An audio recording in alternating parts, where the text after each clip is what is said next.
네, 반갑습니다. 리얼 미국 주식입니다. 오늘 리얼 미국 주식은 엔비디아, 테슬라 하락 여기가 끝입니다. 하락의 끝이 어디인지 오늘 알려드리고요. 이것만 확인하면은 우리가 이제는 좀 반등이나 상승을 볼 확신이 생길 수 있을 것 같다라는 마음이 듭니다. 그래서 오늘 영상 끝까지 꼭 시청하시고요.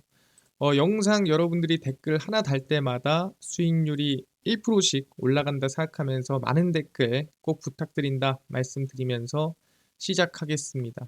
일단 최근에 이 제일 중요한 이 유동성 관련 단어가 어렵다 하시는 분들이 있습니다. 그런 분들은 이 영상에다가 저희가 이 유동성 관련된 간단한 내용 정리를 해놨거든요. 그래서 영상 맨 처음에 있습니다. 저희 유튜브 채널 한 번씩 봐주시면은 감사할 것 같다 말씀드리고요.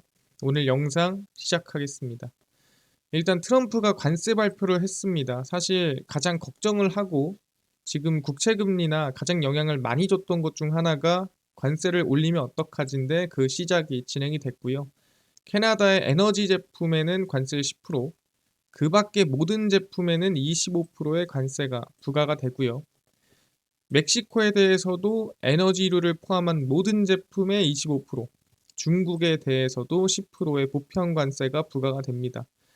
지금 해외, 이 중국에서 오는 마약이 캐나다나 멕시코로 돌려서 지금 미국으로 들어오고 있다. 그 마약으로 죽어나가는 사람이 미국에 너무나도 많은데 그거를 지금 우리가 손 놓고 있는 게 맞냐? 그래서 우리는 관세 부과를 합니다라는 지금 명목이죠. 근데 실제 쥐스탱 트리도 캐나다 총리는 사실 갑자기 관세를 부과한다고 2월 1일부터 얘기를 하긴 했었는데 설마 하겠어? 라는 부분에서 진짜 이제 관세를 진행을 하면서 화가 났겠죠.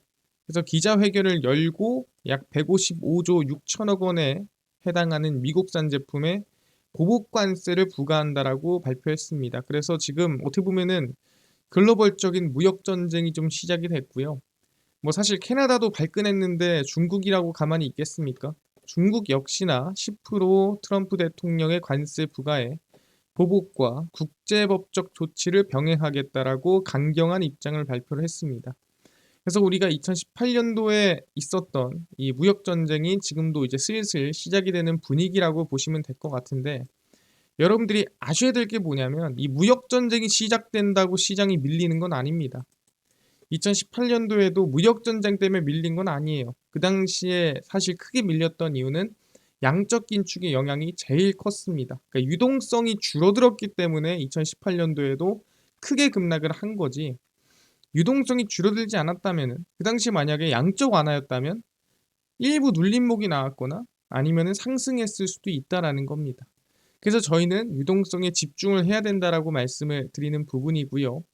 그래서 최근에 증시가 한 차례 딥시크 AI로 급락이 나왔다가 현재 좀 횡보를 하고 있는 모습이에요. 다음날 뭐 급반등을 제외하면은 횡보를 하고 있는데 이 횡보인 상황에서는 과연 유동성이 늘어나고 있는지 아니면 더 줄어들고 있는지, 그러니까 이 상황이 사실 긍정적으로 흘러가는 건지 아니면 부정적인데 그냥 이유가 없으니까 버티고 있는 건지, 여기서 또 누군가가 걷어차면은 무너질 건지 우리가 확인을 해봐야 된다는 겁니다. 그래서 1월 30일 기준으로 유동성 체크를 해봤고요. 이제 1월 30일 유동성 체크입니다. TJ 잔고입니다. TJ 잔고는 제가 얘기했지만 재무부의 통장이라고 했죠. TJ 잔고에서 잔고가 늘어나면은 시장의 유동성이 줄어드는 거고, TJ 잔고가 줄어들면 시장의 유동성이 늘어나는 거라고 했죠. 여러분들 통장이랑 같은 원리입니다. 돈을 많이 쓰면 당연히 잔고가 줄는 거고요. 돈을 안 쓰면 당연히 잔고가 늘겠죠. 당연한 논리고요. 그래서 보시면 30일 기준 8,250억 달러고요. 전날에 비해서 약 140억 달러 정도 늘었죠. 아까 말씀드렸지만 잔고가 늘었다는 소리는 유동성이 140억 달러 줄었다라고 볼 수가 있고요. TJ 잔고도 대략 바닥에서 좀 반등 나오면서 이 유동성이 줄었지만 이 영래포까지 열어본다고 한다면 영래포도 반등세가 좀 이어진 걸 확인할 수가 있습니다. 영래포라 뭐라 그랬죠? 연준이 뭐 보여주는 식으로 얘기를 하자면 은행이 연준한테 돈을 빌려주는 겁니다. 그러면은 시장에 있던 돈이 연준한테 흡수가 되겠죠. 그럼 역레포라고 합니다. 이거를 역레포의 잔고가 늘어나게 되고요. 만약에 이 돈을 연준에다가 맡긴 걸 다시 가져간다 은행이, 그럼 이건 역레포가 준다고 표현하죠. 그럼 시장 유동성이 다시 연준에서 시장으로 빠지는 겁니다. 그래서 역레포가 늘어나면은 연준으로 들어가기 때문에 유동성이 줄어들고요. 연준에서 은행으로 다시 빠져나가면 역레포가 줄기 때문에 유동성이 늘어납니다. 그래서 이 역레포라는 건 낮을수록 좋은 거예요. 근데 지금 어떻게 되고 있죠? 바닥에서 반등하고 있죠. 그럼 유동성이 줄고 있다는 소리고요. 한 40억 달러 정도 줄었습니다. 그래서 지금 보면은 사실 유동성이 계속해서 조금씩이라도 줄이고 있는 상황이고 유동성이 늘어나고 있지 않습니다. 근데 급락했다가 횡보하고 있는 거죠. 그럼 이거에 대해서 우리가 결론을 내보자면 22일 TJ 잔고 6,600억 달러에서 최근 8,250억 달러까지 상승했습니다. 근데 이게 무슨 의미냐? 유동성이 계속 하락하고 있다는 뜻이고요. 1분기 계획인 8,500억 달러 근처까지 올라왔다는 겁니다. 그러니까 좋게 말하면은 유동성을 줄일 만큼 좀 많이 줄인 상태라고 볼 수 있고요. 안 좋게 얘기하면은 유동성이 비어있다 보니까 누가 걷어차면은 마치 딥시크 AI처럼 한 번 더 하락을 할 수 있는 그런 구간이다라고 얘기를 하는 거죠. 그래서 엔비디아 같은 경우에는 30일에 기술적인 반등이 나왔습니다. 근데 이거는 말 그대로 진짜 상승이나 진짜 급등이 아니라 기술적인, 그냥 많이 빠졌으니까 올라온 거다라고 판단을 하고요. 또는 주변에서 뭐 딥시크 AI 걱정하지 마라, 뭐 엔비디아 나쁘지 않다, 뭐 이런 발언들의 영향이 간 거지 실질적인 상승은 아니었다. 그래서 유동성이 회복되는 분위기는 아닙니다. 그래서 아마 전문가들의 그냥 긍정적인 발언에 영향을 받았던 거고 진짜 올라가려고 만든 양봉은 아니라고 저는 생각을 합니다. 그래서 유동성이 부족할 때는 딥시크 AI와 같은 이슈에 큰 영향을 받아요. 왜? 안 그래도 유동성이 없는데 항상 얘기하죠. 빈 기둥을 그냥 냅두면 사실 집이 무너지지 않습니다. 비둥이 꽉 차 있으면은 뭐 걷어차도 안 무너지겠지만 기둥을 비워놔요. 그러면 사실 살짝만 걷어차도 넘어지거든요. 근데 걷어차줄 사람이 필요한 거예요. 근데 최근에 누가 걷어찼죠? 딥시크 AI가 걷어차서 집이 한번 무너진 거고요. 근데 지금 다시 조금 집을 쌓았잖아요. 근데 여전히 뭐다? 기둥은 비어 있다. 그러니까 누가 와서 또 차면은 또 무너지는 거예요. 그래서 이번 이 무역 전쟁, 관세 이슈가 증시 하락에 얼마나 영향을 주는지 체크를 해봐야 됩니다. 왜냐하면 이 관세 때문에 다들 금리 인하에 대한 가능성이 줄어들고 달러는 강해지고 그러다 보니까 사실 무역 지수가 회복이 안 되고 있다 보니까 실제 이거는 좀 시장에 안 좋은 영향을 줄 수도 있는 겁니다. 왜 최근에 조금 그나마 안정화가 있었는데 또 다시 한 번 더 인플레이션, 물가 상승에 대한 걱정이 나오겠죠. 그래서 TJ 잔고 8,250억 달러 수준으로 유동성이 많이 줄어드는 상황이에요. 그래서 이걸 제가 그림으로 표현할 때는 집이 있는데 집의 기둥이 비어 있다. 이거를 가만히 냅두면은 무너지진 않겠지만 누가 지나가다 툭 치면 무너지는 상황이라는 거죠. 그래서 2월 5일 QRA 발표가 있습니다. 이거는 2분기에 현재 TJ 잔고를 8,500억 달러를 1분기에 만들겠다라는 계획이 있잖아요. 유동성을 이만큼 줄이겠다라는. 근데 2월 5일에 2분기 계획이 발표됩니다. 2분기에 유동성을 더 줄일지 또는 여기서 늘릴지를 판단하기 때문에 저는 그 기대감이 저는 아직 있다고 봅니다. 그래서 2월 5일에 발표하고 나면은 우리가 지금부터 매수를 적극적으로 해도 될지 아니면 조금 더 긴장을 해야 될지 결론이 난다라는 거죠. 그래서 여전히 눌림목 65%, 횡보 35%를 유지를 합니다. 이런 분들이 있어요. QRA 발표는 언제 나나요? 이거를 또 물어보는 분들이 있더라고요. 그래서 정리를 해드리면은 이게 QRA 발표 일정입니다. 얘기했지만 이게 뭐냐면 재무부에서 채권 발행을 얼마나 할 거고 그 채권 발행 결과에 따라서 우리 재무부 통장은 TJ 잔고라고 하죠. 요 정도 채울 거야 라고 계획을 발표하는 겁니다. 이 계획이 무조건 뭐 뜻대로 되냐 뭐 안 될 수도 있지만 어떻게든 되려고 노력을 합니다. 그래서 채권 발행에 따른 TJ 잔고 계획이 QRA에서 발표가 되는데 이 QRA 발표는 매번 이 2월 첫째 주 수요일, 그 다음에 5월 첫째 주 수요일, 8월 첫째 주 수요일, 11월 첫째 주 수요일에 나오는데 뭐 휴일이 있거나 여러 가지 영향이 있을 때는 한 주 앞당겨서 발표를 하기도 하고 그렇습니다. 그래서 뭐 무조건 이날은 아니다. 뭐 한 주 앞당길 수도 있고 아니면은 그대로 발표될 수가 있는 거니까 이거는 그때 상황 보면서 좀 말씀드릴 수 있는 거고요. 일단 정해진 건 2월 5일입니다. 이 Q&A 발표를 우리가 봐야 되고요. 나오자마자 제가 정리해서 올려드릴 예정이고 여기서 유동성이 늘어나게 나온다. 유동성 늘릴 거예요. 그럼 우리는 슬슬 사기 시작해야죠. 근데 여기서 유동성을 나는 줄일 거야. 그러면은 한 번 더 밀릴 수도 있다 판단하겠죠. 근데 저는 2월 5일이 정말 중요하다라고 생각을 합니다. 그럼 지금부터 유동성 체크 바로 시작하겠습니다. 일단 TJ 잔고 추입니다. 자, 간단하게 얘기했죠. 잔고는 내려갈수록 유동성이 늘어나는 거고 간단하게 잔고는 올라갈수록 시장이 빠지는 거다. 보시면은 잔고를 제가 여기서부터 설명드렸죠. 얘는 1분기 계획인 8,500억 달러까지 올라갈 겁니다 라고 제가 얘기를 했어요. 그래서 언제든 얘 결국은 올라갈 거기 때문에 어제는 밀릴 거고 그게 1월에서 2월 수준이라고 얘기를 했죠. 그래서 1, 2월에 보면은 지금 8,110억 달러까지 올라온 걸 확인할 수가 있습니다. 얼마 안 남았죠, 지금 목표가. 그래서 아직 이 정도에 대한 이 간극, 아직 조금 이 리스크는 남아 있다라고 얘기를 했고요. 그래서 최근 1월 30일 기준으로 잔고를 보면은 8,250억 달러입니다. 근데 이게 이제 중요한 게 뭐냐면 1월 24일 기준으로 7,680억 달러였는데 계속 늘어나기 시작하더니 최근에 이 1월 30일 8,250억 달러까지 올라온 거죠. 그래서 이거를 기간으로 계산하면은 2주 만에 1,600억 달러가 시장의 유동성이 줄어든 거예요. 그러다 보니까 당연히 뭐 딥시크 AI든 뭐든 걷어찰 만한 이슈가 있으면 시장이 크게 흔들리는 건 당연한 겁니다. 왜? 기둥이 비어 있어요. 유동성이 비어 있기 때문에 약합니다. 보기에는 좀 튼튼해 보여도 누가 지나가다 걷어차면 무너지는 증시다. 그래서 딥시크의 AI가 그렇게까지 저는 시장에 큰 영향 줄 건 아니었는데 유동성이 이렇게 비어 있으니까 계속 지금 툭툭 치면 흔들리는 거다라고 보시면 됩니다. 엔비디아도 마찬가지고요.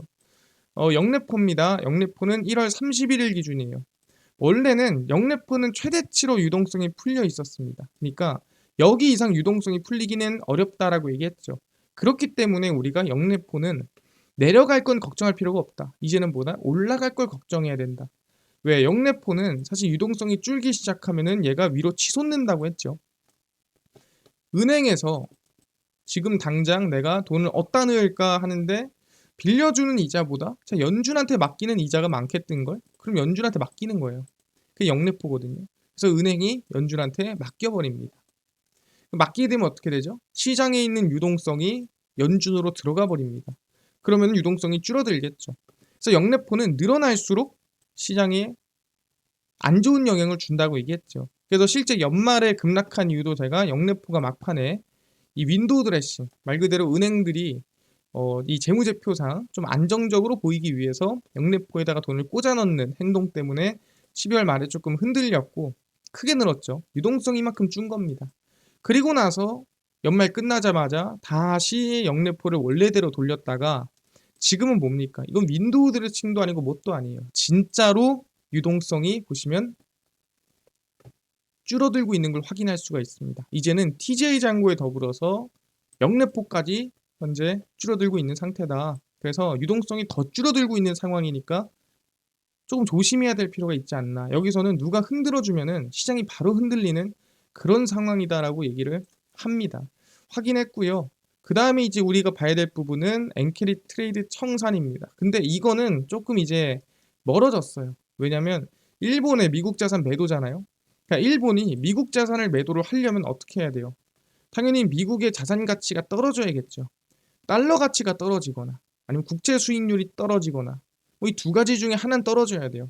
근데 최근에 관세 얘기를 하다 보니까 관세를 부과하면 어떻게 되죠? 당연히 달러 가치가 상승하고 달러 가치가 상승에 따라 실제 인플레이션에 대한 걱정도 나오겠죠. 관세 때문에. 그럼 관세 때문에 인플레이션 걱정 나오니까 실제 금리 인하보다는 인상 가능성이 높아지는 거고. 그래서 국채 수익률도 올라갈 확률이 높습니다. 그래서 현재 구간에서 일본 국채가 2.28입니다. 그러면은 우리가 걱정해야 될 미국 30년 만기 국채 수익률은 4.68 이하예요. 이 68 이하로 떨어지면 이제 일본이 미국 자산을 매도할 확률이 높습니다. 근데 지금 관세이기 때문에 30년 국채 금리가 올라가고 있어요. 그래서 아마 지금 이 엔캐리는 아직 걱정할 땐 아니고요. 그러다 보니까 지금 엔 달러 환율도 원래 막 밑에까지 내려오면은 154엔 이렇게 내려왔었거든요. 보시면. 근데 지금 급반등하고 있죠. 뭐 때문에? 예, 관세 때문에. 그래서 지금 엔캐리에 대한 걱정은 사실 152엔에서 150엔 정도는 가야 터지는데 지금 상황에서는 아직 좀 안전하다. 그래서 엔캐리 트레이드 청사는 아직은 지금은 뭐 걱정할 때는 아닌 것 같다라는 게 개인의 생각이고요. 걱정할 때쯤 되면은 당연히 제가 강조를 드리겠죠. 그리고 이제 일정은 이제 2월로 우리가 봐야 될 것 같고요. 일단 실적 발표 중심, 그다음에 중요한 것 발표 중심으로 가지고 왔습니다. 2월 3일 팔란티어랑 NXP 반도체 실적 발표, 2월 4일 페이팔, 화이자, 머크, AMD, 알파벳, 그다음에 제조업 지수 발표가 있고요. 2월 5일 우버, 노보노디스크, 그다음에 퀄컴, ARM, 포드, 구인이직 보고서. 이 우리가 항상 얘기하는 그 고용 보고서 발표 전에 발표하는 거죠. 사실 노보노디스크의 실적 발표랑 퀄컴, 그다음에 이제 우리가 여기 알파벳, 그다음에 뭐 화이자, AMD 이 정도 좀 관심을 둬야 되지 않을까 생각을 하고요. 2월 6일 릴리, 아마존. 예, 정말 중요한 날입니다. 그리고 ISM 비제조업 지수도 발표를 하고요. 최근에 좀 금리 인하에 대한 긍정적으로 발언하는 사람이 윌러 이사죠. 이 연준 윌러 이사 연설이 있습니다. 이때도 과연 지금처럼 관세를 인상한다고 했음에도 금리 인하를 밀어줄지 한번 이 상황을 지켜봐야 됩니다. 네, 윌러는 항상 금리 인하 방향으로 긍정적으로 인플레이션 걱정하지 마라. 뭐 이런 분이에요. 그래서 과연 계속 그럴 수 있을까 지켜봐야 됩니다. 그리고 2월 7일에 고용보고서 발표가 있습니다. 실업률이랑 그 다음에 비농업 고용지수가 발표가 된다 알아두시면 될 것 같고요. 그래서 이 주요 일정대로 한번 결과 나올 때마다 설명드리도록 하겠습니다. 그래서 오늘 결론만 정리하겠습니다. 총평입니다. 딥시크 AI 영향으로 급락했던 기업들의 기술적 반등, 그러니까 진짜 반등은 아니다라고 저는 생각을 합니다. 증시도 반등세가 나왔으나 여전히 유동성은 비어있는 상태고 오히려 더 줄어들고 있는 상황입니다. 기둥의 안이 더 비워지고 있는 거죠. 트럼프의 관세 발표로 유동성이 없는 증시를 얼마나 흔들어 놓을지는 지켜봐야 합니다. 왜냐하면 인플레이션이 나올 가능성이 있고 그럼 금리 인하가 아니라 인상 나오겠네라는 걱정이 있기 때문에. 근데 여기서 이제 우리가 가장 먼저 지켜봐야 되는 건 2월 5일 QRA 발표입니다. 여기서 이제 2분기 채권이랑 TJ 잔고가 만약에 유동성이 풀리는 방향으로 발표가 된다면 우리는 눌림목이 나오든 어쨌든 이제 분할 매수가 가능한 구간이 나오게 돼요. 그래서 저는 2월 5일이 정말 중요한 시기라고 판단을 하고요. 트럼프 관세 영향에 흔들림이 나올 수 있는 상황이기 때문에 증시에 얼마나 영향을 주는지 반응을 지켜봐야 합니다. 그러나 제일 중요한 2분기 QRA 발표를 우리가 지켜보고 분할 매수 가능이 될 것 같다. 왜? QRA에서 유동성이 만약 늘어나는 방향으로 나온다면 우리는 분할 매수를 해야 됩니다. 흔들리더라도. 근데 만약에 유동성이 더 줄어드는 방향으로 가면은 더 조심해야겠죠. 이건 제가 알려드릴 거니까요.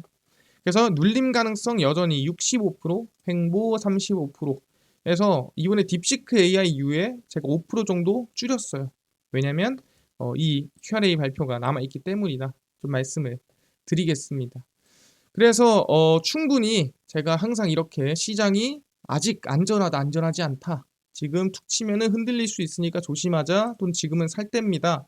기회를 말씀드리거든요. 그래서 우리는 QRA 발표하는 거 보고 제가 이제는 괜찮은 것 같습니다라고 설명드릴 테니까 그때 따라오시고요. 제가 매번 이렇게 리얼 미국 주식에서 수, 금, 일 저녁 10시에 영상을 마켓 타이밍 분석으로 올려드립니다. 그럼 여러분들은 수금일 저녁 10시마다 꼭 봐주시고요. 유튜브 구독, 그 다음에 영상 좋아요, 그 다음에 댓글 달 때마다 1%씩 수익률 올라간다 생각하면서 영상 꼭 봐주시면 감사하겠습니다. 다음번 영상에서 뵙겠습니다.